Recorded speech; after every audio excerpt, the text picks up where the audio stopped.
Coffee with Caregivers production costs are covered by a partnership with United Healthcare and the National Foster Parent Association. We receive no federal or state funding and depend on our constituents and viewers to help us achieve our goals to provide support and services that meet identified needs within our mission. We would like to welcome the viewers of Coffee with Caregivers to the family. The National Foster Parent Association offers several membership opportunities for individuals, child placing agencies, and state and local affiliates. You can join today or donate at nfpaonline.org. Good morning, everyone. Welcome back to Coffee with Caregivers. We're so excited to be back. We've taken a hiatus of about probably 6 weeks, and it just seems like it's been forever since we've had a new episode for you. And we take breaks sometimes in order to have time to plan for the next 3 months of weekly Coffee with Caregiver episodes, and to line up not only the topics, but our wonderful guests who can speak towards the information that we wanted to share with you on those topics. We had a little bit of a change at the NFPA over the last 6 weeks, and the producer of this program his time was up on the board of directors, and he had been volunteering his time as our producer. When his term was up, the NFPA board of directors finally decided that, you know what, it's time for us to hire a professional to do this work for us. And so we've done that. And we're so pleased that our new producer is with us today, producing our first episode of this new season. So we're ready to get started. I wanted to just talk to you a little bit about, every time I have a cup, this one says, never know which way to go. Make today count. When I went to my cup collection to look and see what I wanted to use for this kind of episode of my last go round of Coffee with Caregivers episodes, because I'm retiring at the end of this year. And I have to say that when that cup just jumped out at me off the shelf for my collection, because it's like knowing that I just have between now and the end of the year to kind of get the ducks in a row, leave NFPA with everything that I hope is good and right and progressive and moving forward, and to make sure that the board of directors has everything they need in order to continue the incredible leadership that they provide to the foster families in this country and the kinship families in this country, and that they can move forward with enthusiasm as they get to know their new executive director when the time comes. So make today count is for me now everyday count. Not that it always hasn't been, but it's just so much more priority to me now to make sure that I do the best job I can do for all of you who every day do the best job you can do in fostering and kinship care, and for the adoptive families out there. We fostered for 27 years. We had 127 children. We adopted 5. And over the years, I've learned so many lessons, not only from what we learned every day within our own family, but from each of you who contact us and talk to us about the joys that you experience and some of the just tragic things that you experience. So we're hoping that this new round of episodes for Coffee with Caregivers will bring you some good information over the next several months, some enthusiasm, add some spark maybe to your day, and let you know that you are never alone in what you do to benefit children in whatever role you play. So with that, I am going to introduce our guest, and this is Mr. Sam Mercer. Sam and I have known each other for a while. It hasn't been a close relationship because I'm in Texas and he's in Maryland. But I guess I knew about Sam from his work with the Maryland Resource Family Association. And then Sam did a lot of work with the PTA and getting Maryland's foster parents really involved in that. And that was exciting. And now Sam has a new role and a fairly new job, and is going to talk to us today about kinship care, because this is National Kinship Care Month. So I'm going to ask Sam to just talk to you a little bit about who he is, what's important about him that he wants you to know, and he has a cup to share with us too. I do. Okay, good morning, everybody, first of all, and welcome. I hope you can see my cup. It's the Maryland Resource Parent Association. And the reality is that I sort of have two lives. I have my professional life, and I've got my volunteer life. And the Maryland Resource Parent Association is really, really special to me. We'll talk a little bit about that just a little bit later on. Let me just take a minute to introduce myself. Now, I've been involved off and on with the child welfare system for the last 60 years.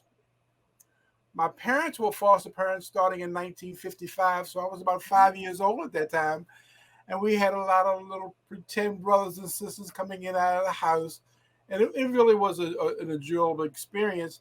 However, at 5 or 6 years old, like I was, it was a touchy situation about learning about the abuse and neglect that some of the children face, So I started at an early age learning that, hey, everything's not perfect with the world, and some children just need that support and their help. Now, my wife and I, we were kinship care providers for about 4 years. My wife's cousin was deployed to Germany, and so we took care of the children. I will definitely talk about that a little bit later, because I thought it was going to be an easy process, taking the little relatives that I've known for all their lives and bring them into my home. But it doesn't work that way. When children come into your home, it's okay if they come for a little short visit over the weekend and they go back home. But when they come to stay for an extended period of time, can be a little touchy situation. And I will mention that a little bit later. My wife and I became resource parents in Baltimore, Maryland in 2000. And we only took the little folks into our home, the second and the third graders, that type of age group. And I was a volunteer with the PTA. And one day I went up there. I was help tutoring in my daughter's class. And one of my daughter's classmates came up to me and said, "Hey, please, can I come live with you?" And I thought, no, it doesn't really work that way. You just can't come live with me. But she knew that she was going to go into foster care. And, that's why she asked me. So I said, no, can't. That doesn't work that way. So I guess it was about 3 months later, she was gone from the system. She had left Baltimore County, left the school. I said, oh, my God, what happened? And nobody knew.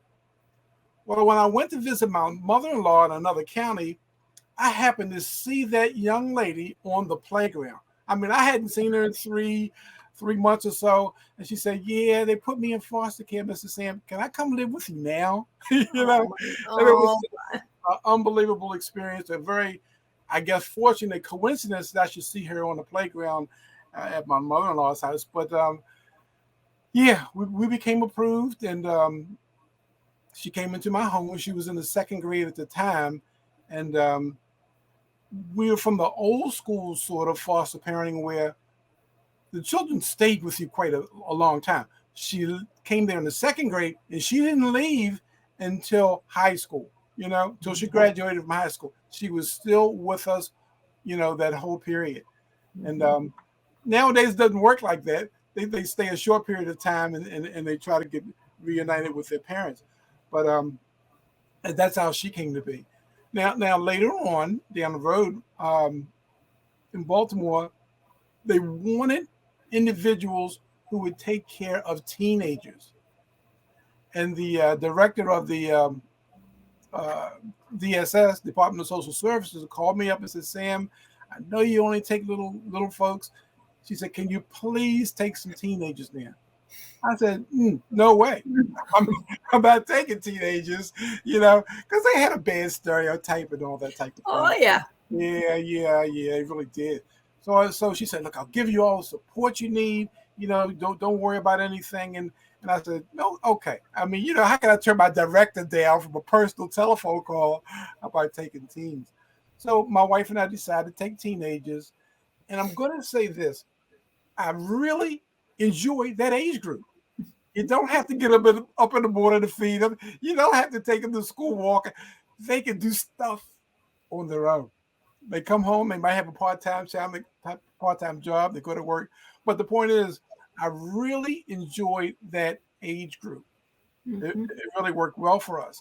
And then we took it one step further when my director said, "Would you please take a teenager with a baby, a mother-baby thing?" And that worked well too. So I mean, I really enjoyed the teenage category, but I also enjoyed the mother-baby category. And the baby was not placed in foster care, but the mother certainly was. Right. She was in foster care, and it was my job to get her sort of acclimated to her responsibilities. I was not going to be a babysitter every Saturday or something.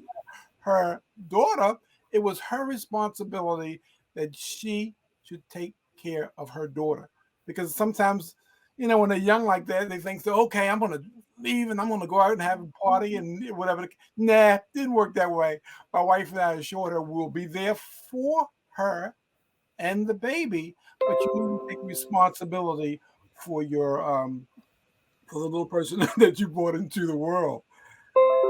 Now, Sam, I might interrupt right quick and just say, we had the elementary littles and elementary kids for years, and the last 10 years we were asked if we would foster teens. Oh, and we did. Okay. And we had the same experience. Was scared to death, right? Because the 5 that we adopted all were had or in the way past that teen part, and we had to struggle with just that. And but they were wonderful. I mean, they were a pain in the rear a lot of times, and some of the stuff they pulled was just, oh my God, so creative, but you're right. I mean, we could have conversations. It might be sometimes they were screaming and yelling and cussing us out, but at least we were able to know where they were coming from and how they felt, right? And you can work with that. And so we really enjoyed those kids, those teenagers, the last 10 years. Yeah, and I feel the same exact way. I feel the same exact way. The fussing and the cussing thing, that really didn't bother me. I mean, I understood what the situation was. But when the caseworker came up on one day, on her visit, and she says, "Well, look, I know you've been having some trouble with Mr. Sam. Would you like to leave his home?" She said, no, I don't want to leave Mr. Sam's home. It's just that I've never had a male figure to engage me before.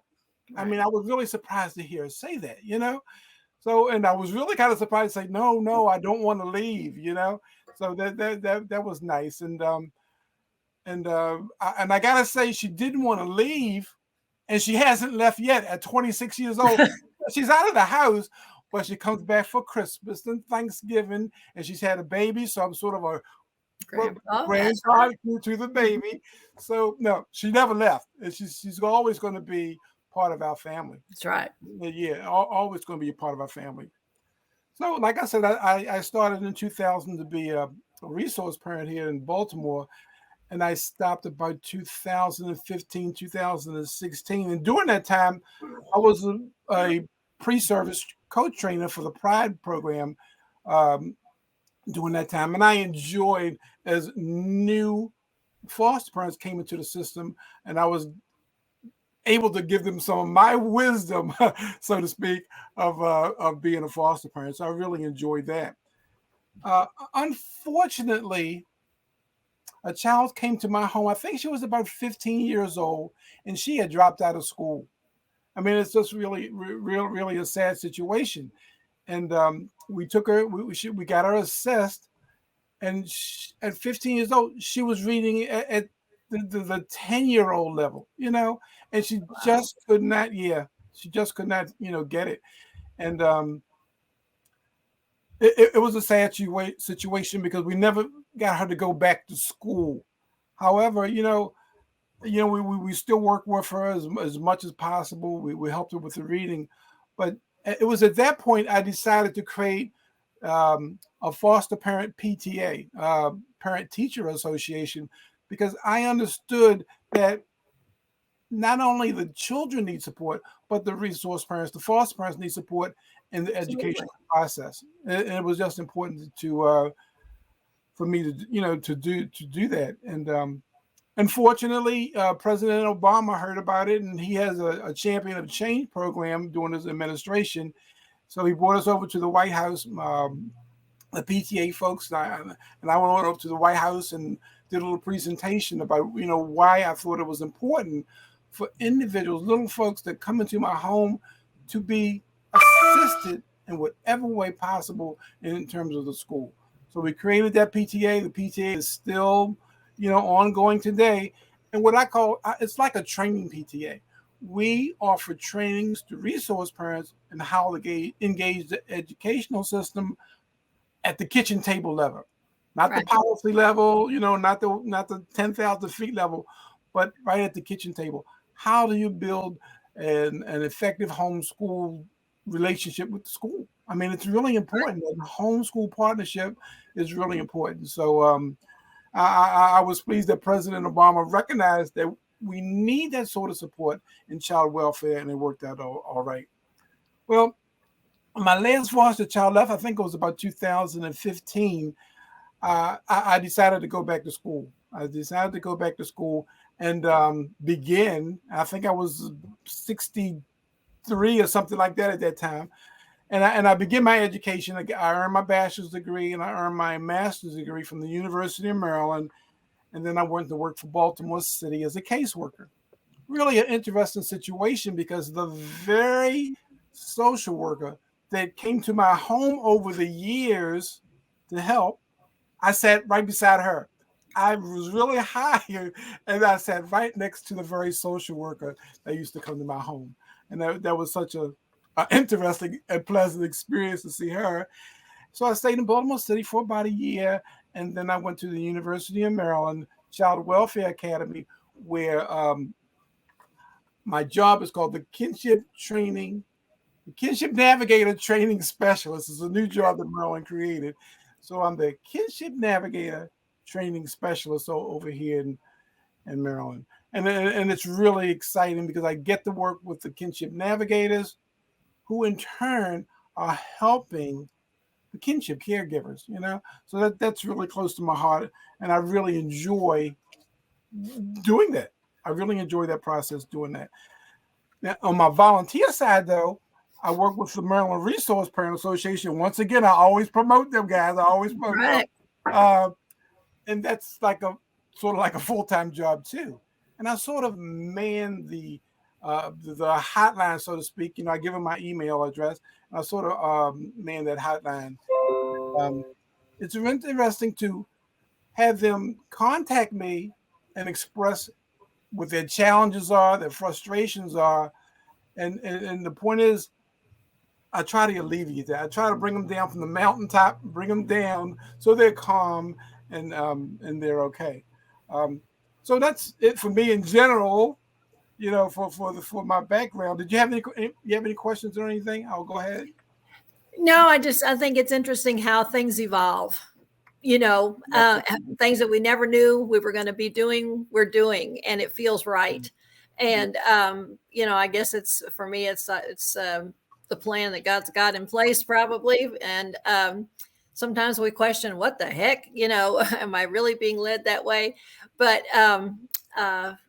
I just think it's miraculous when I talk to people, and if you wouldn't have said, if you had a crystal ball, that you'd be doing all these things on these topics, right, with all these kids. and now helping these families through the Navigator program, which is so exciting. The Navigator programs are so important. Yeah.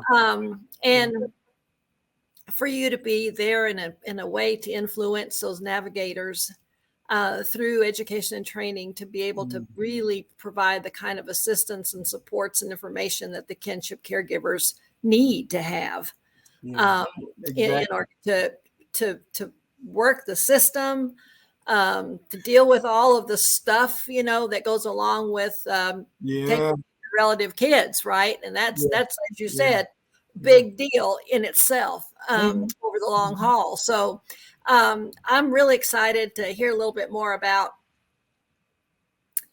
how you do what you do, and maybe some of the experiences that you've had, where you can tell us about, just how important kinship care is.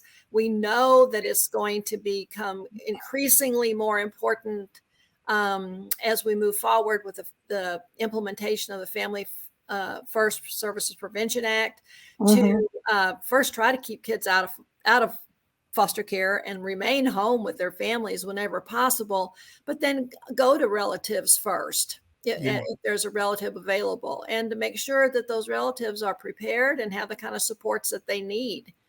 I've always thought over the years, foster families have training, that's available and required. I mean, we have people to help us, to communicate with us, to walk us through the system most often.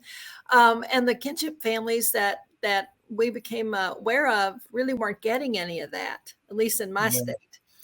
And they are now. It's much better. But when kinship care was really getting started in the 90s, I guess, and it just seems so unfair, because we're all caring for the same kids, right? I mean, I never was able to understand why. I guess maybe because the relatives have been taking care of their relative children since time began, right?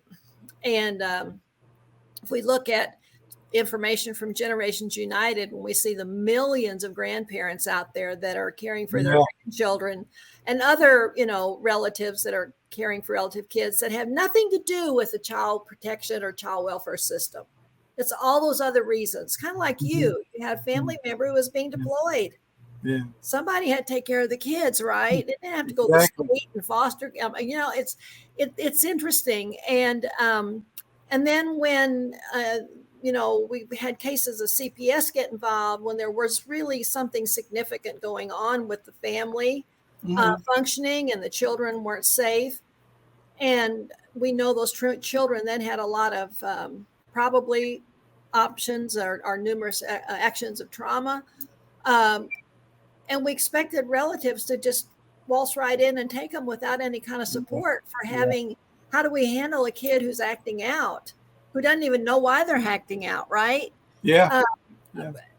And so I'm just so excited that the emphasis is really being put now on how to best meet the needs of kinship families and to support them in this endeavor. And certainly the National Foster Parent Association for years has done our best to include kinship families in everything that we do. Even though the name of the association says Foster Parent Association, we know that kinship families sometimes become licensed foster families, and sometimes they don't.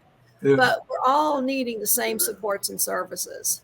And that's why when we developed the National Foster Parent Association Training Institute, that with a corporate sponsor, we were able to offer that now free for any parent who needs help in how to raise our kids, right? So we're trying to do our part for the kinship caregivers, and also for the birth parents of these kids, because they need information and in order to more effectively get their kids back and reunified with them. So that's just kind of a brief overview of kind of why we wanted to have our first episode back for this next few months to be on kinship. And so thought of you right away in your new role. And so tell us a little bit more about that. Okay. Well, first of all, I'm going to give kudos to Arnold Eby. He's the executive director of the Maryland Resource Parent Association. and he has decided to create a Kinship Corner. That's where we're going to offer links to resources for the kinship care providers. I will be able to answer questions. He will be able to answer questions. Now, we've always considered the kinship families to be a part of the resource families, but then we want to sort of specialize and give them support that they need to stabilize their families and to maintain a good relationship. You briefly mentioned the Kinship Navigators. It's part of that Family First Act. Now, the whole thing is the Family First Prevention Services Act of 2018. It's part of what they do to try to stabilize the family to prevent children from going into foster care. Now, that act says a whole lot of things, but one of the things in that law that I love to hear about is the Kinship Navigators. They're there, they're on the front line, and they're helping those families who stepped up to take care of those children. They're helping those families to stabilize and maintain themselves. I used to every once in a while I would engage some kinship care providers, and I would absolutely thank them for stepping up to take care of their relatives. Because no matter how much my wife and I did to make certain those children were happy, healthy, and engaging in a positive way, they always had an emotional attachment to their parents, and they always wanted to go back home. They always missed them.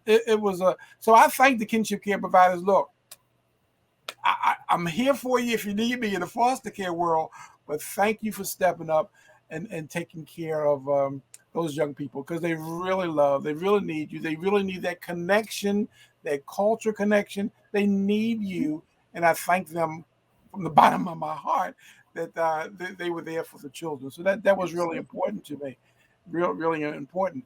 And as a foster parent, I always had a great partnership with the family, with the parents. I let them know I'm only here to take care of your child temporarily. So anything that they needed from me in terms of guidance or whatever the case might be, I was always there for them. So I had a great relationship with all of the parents that I was engaged with. Now, one of the things that I said I do is I sort of get the email request or whatever from kinship care providers, and I find that there's 4 areas that kinship providers have a concern or an issue with, or kind of overwhelms them. And I guess the first thing is the initial placement of the child in the home. When that child shows up for an extended period, it's a whole different situation, like I said. And they just have to understand, the caregivers have to understand, they have to have patience. It's not like they're going to visit for the weekend and go back home, but they have to have placement. And they're worried about the relationship between the child and themselves, because they see it's a different type of relationship. They see that. But not only a different type of relationship with the child, it's a different type of relationship with the parents also. It's really, like I say, it's a touchy situation. And I don't know everybody's particular situation, but I tell them it's a matter of being patient with the child, first of all. But secondly, it's a matter of understanding the concept of trauma. That child has come into your home for a reason. It's for a reason. And it's really important that the caregivers understand trauma can affect not only the behavior at home, but the behavior in school. Right. So please, everybody, understand it's a traumatic experience for those children who have visited their home 1,000 times, but it's a traumatic experience for those children to absolutely lose their parents, so to speak, lose maybe their pets, lose maybe the friends that they had at the previous school they went to. It's a great loss when they come into the home. So I let the caregivers know that initial placement is going to be challenging, and it may be challenging for an extended period of time because there's divided loyalties. That child, Absolutely. it's the child wants to be with their parents. They know you as Grandma or Uncle Joe, but still, there's divided loyalties, and it's just not going to be an easy process. So that's the first thing that usually the caregivers contact me about is that initial placement of the child and the challenges that the child that they're going through. So I think the second thing that comes up most of the time is that caregivers begin to feel isolated. They begin to feel isolated and overwhelmed by the process because they didn't expect to have a little child living in their home. They just didn't expect it. Now, I got to tell you, even as a caregiver that's when the cousin went for deployment, I didn't expect for that parent to say, "Hey, Sam, can you take care of my children while I'm gone for 4 years?" I was in shock. I was really surprised. So you have to be careful of not feeling isolated and overwhelmed in the process. You really have to be careful. And I know I'm going to run on here, Irene, so you give me some time, time frame. Okay, well, we're actually at our 30-minute mark. So if that'll help. I'm telling you, the time goes by too fast. Let me speed this up a little bit. The feeling of being isolated, that's one of the things that I get in there. A need for training. That was important. You need training.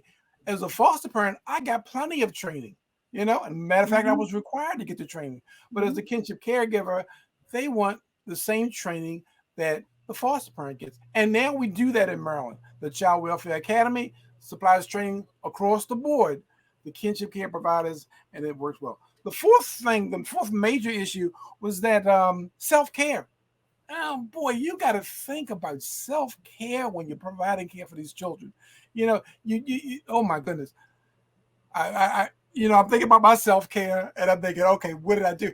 And I remember back, I was a genealogy hobbyist. I mean, I love genealogy and family tree stuff. So that's what I did. I went on ancestry.com and I, did my thing about that's my self-care. But you got to find your own self-care for yourself. Because if you're not there to protect or, support the children, wow, that's going to be a bad situation. That's going to be really a bad situation. The other thing I want to just briefly mention is that if the parent is incarcerated, they can still be a part of the process. They can still be a part of the team, so to speak.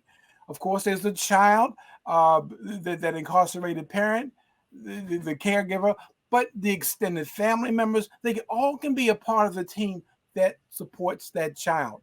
So don't give up if a parent is incarcerated. Include him in the team. Make him part of the process that's going to help the child through many, many, many, many issues. And I just want to reiterate the traumatic losses that the child is going through. So when you put him in school, and the next day after they get there, don't expect them to be perfect. Give them time to settle down and deal with those losses that they're going to have to do. One more thing, leadership styles. Kinship caregivers cannot have a one-size-fits-all for every child. Sometimes you just have to have a different leadership style for the children. And I always tell people, you've got that authoritative leadership, you've got the democratic, you got the hands-off. Determine which is best for your child. Determine which is best for your child. As a matter of fact, we could have a whole training on leadership styles. Well, you know what, Sam, we might ask you to maybe put together a training for us and that we could put on the Training Institute. And that way it'd be free to every parent anywhere who needs to know that to better meet the needs of their own kids. Or like you say, when other people's children join your family for whatever reason. So we need to talk about that because I think that would be a course that lots of parents would want to take. Yeah, anytime. I'm available anytime. And that's finally, awesome. Finally, I just want to say, in the educational process, use the team concept. for engaging the teacher, the principal, the staff, or whatever at the school. You don't have to do it alone. You can have a team to help you support that child. Now, not every team member has to come to a meeting, sit there at a meeting with you at the dining room table, but there could be resources from individuals who are team members to help you get through any process that the child might need help with in school. So use the team concept. You don't have to be doing this by yourself. You don't have to do it by yourself. And it's really important that you not only do the team concept, but you do authentic engagement with the school. I could go on for hours, Ali. Well, that might be a second training for actually. As you were talking with the Navigator programs around the country now, are you in contact, or is there a group, so to speak, that the various folks who work with the Navigator programs can talk to one another and kind of compare notes, or are you kind of all just kind of left to develop it on your own in your state? Well, yeah, that's the way it is. Right now in Maryland, we're developing an enhanced model. So we're going through the process. We're exploring what we can do to support the Kinship Navigators, and we have a program, a study happening right now how we can do that. But no, not on a national scale. But I'm glad you said that. That's a good point. Yeah, I think it's something that maybe the Children's Bureau or something, we could talk to them about putting a network together. I mean, we all learn better together, and by supporting each other and how we're doing and what our achievements are, and then where we messed up, so the next guy doesn't have to mess up too. I think it'd be great. Because we've been wondering, how can we get the word out to all the kinship providers across the country? Because again, they see National Foster Parent Association, don't necessarily think we're working for them too, but to let them know that we have this training available, that's incredible, and get training certificates for it if they need it. And it doesn't cost them anything. It's on demand. They can take it 24/7 at their schedule, right? When the kids are in bed or whatever, that it's there for them. And it could be a huge, huge piece of assistance because there's so many topics on there. There's a 3-part series we're going to be adding very soon on complex PTSD that I've watched the first 2 segments now, waiting on a third one so we can post all 3 together. But oh my goodness, I kept thinking, where was this when I was fostering? Oh my Lord, where was this when we were fostering? We needed this information so much. And whether it's your foster parent, a kinship parent, or a birth parent, and your kids are going through these things, it doesn't make any difference. I mean, we all need to know that same information. Gotcha. So that kind of leads me into, I had asked you if you would help me respond to 3 questions that have come in through the Coffee with Caregiver program to our email at NFPA. And they're questions, I think, that are probably other people out there have them. The first one is from New York, and she wants to know, she says she wants a foster child. What should I do first? Yeah. You want to take it first, or I'll take it first? Well, my thought is, boy, it's so different everywhere. States have different rules about what their process is. And some states are county run, so they have even more sets of rules about what it looks like in a particular county. So, my thing was, well, you have to contact somebody local where you live to find out what the process is. But to also let people know that it's not a simple process and it's not a quick process. You want to just briefly touch on that a little bit? Well, yeah. And I would tell that individual, seek not only local advice, but national advice. We have national organizations who would love to talk to you about foster parenting in general. So seek advice, local and national, but also make certain, when you talk to those folks, make certain that the commitment is there for you in terms of, okay, I understand there's going to be some commitment that I have to make, but you're going to have to understand trauma is going to affect you and that foster and that child. So you have to learn. And when you talk to those local people, you talk to those national people, right on the internet, just go ahead and Google in Maryland Foster Parent Association. With an honor, will certainly be there. Yeah, For you that will. person. Yeah. So advice. That's what I'm saying. Don't do anything until you get the advice.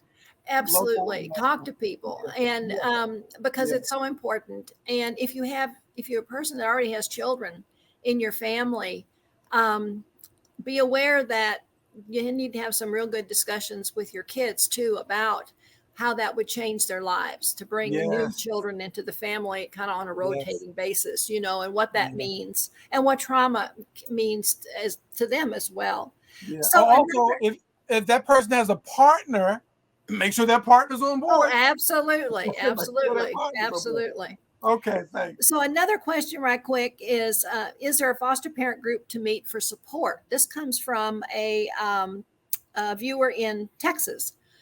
Well, I know in Texas, there's minimum standards and the contracts that they have with child placing agencies to provide foster care families for the kids in care require that those child placing agencies offer some kind of support group.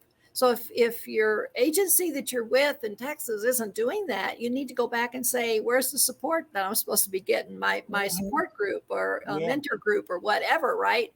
So it should be there. Now, every state, again, looks at that a little bit differently, but always look for a local foster parent association or a state foster parent association like Maryland. Texas has one. Most states do. And find out, what is the process in your state in order to have support groups set up. So I think that's, again, something that you have to figure out what is there. I just know since I live in Texas that it is a requirement of their contracts in order to do that. Yeah. And then the last question right quick, because we are really running out of time here, is this is also from somebody in New York, and they would like to help a child through mentoring. Okay. Yeah, and I thought that would hit you really because of your background with school and how to help kids do better in school and that sort of thing. And once again, every state's going to be different now. Now if you go through the local DSS and say how Department of Social Services, that's what it means. Yeah, how can I help in mentoring? They might have programs. I know we do here in Baltimore City. We want to support, or they want to support for all the children, but also come to the Maryland Resource Parent Association and get some comments on how mentoring can help. Or go to your local, I got to give credit to the local folks, go to your local association and says, look, mentoring is important to you. How can I help? So we're out there for you. Just come knock on our door. That's right. And just the people that want to be mentors, there would be a process. Because the rules say we need to keep kids safe. And so there would probably be a background check and some things like that would be required. All the mentorship programs that I'm aware of have that. And whether they're for kids in foster care or kids in general, through the boys club or girls club or whatever, there are some things that you have to do, some hoops to jump through in order to assure those in charge that the reasons why you want to be a mentor are good reasons, right? Because unfortunately we live in a world where we have to be careful about such things and not add to any of the trauma that any of our kids have already experienced. Well, Sam, our time is up, and you know what? It just goes too darn fast. So I definitely am going to be talking to you about maybe doing a couple of trainings for the Institute. You're just a wealth of information, and I love the way you interact with people. I love your smile, by the way. I always have. So keep that up. Keep that up. I'm a smiley face person too, so I always react really well to people who smile a lot. And the best to your family. And again, keep up the great work. I think it's so exciting what you're doing in Maryland, and kind of on the cusp of making things so much better for families. So thank you for inviting me. I appreciate it. Thanks a lot. All right. I'll tell Arnie you said hello.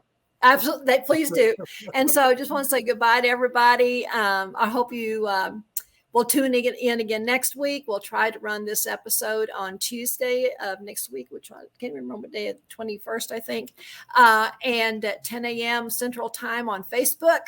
And it will also be archived on our NFPA website and on the NFPA YouTube channel. So you're going to be out there, Sam, all over the place for people to look at in posterity. And so spread the word and let folks know that Coffee with Caregivers is back. Okay. Bye, everybody. Take care. Take care. This episode is brought to you in partnership with our friends at United Healthcare. For more information about United Healthcare, please visit www.uhc.com.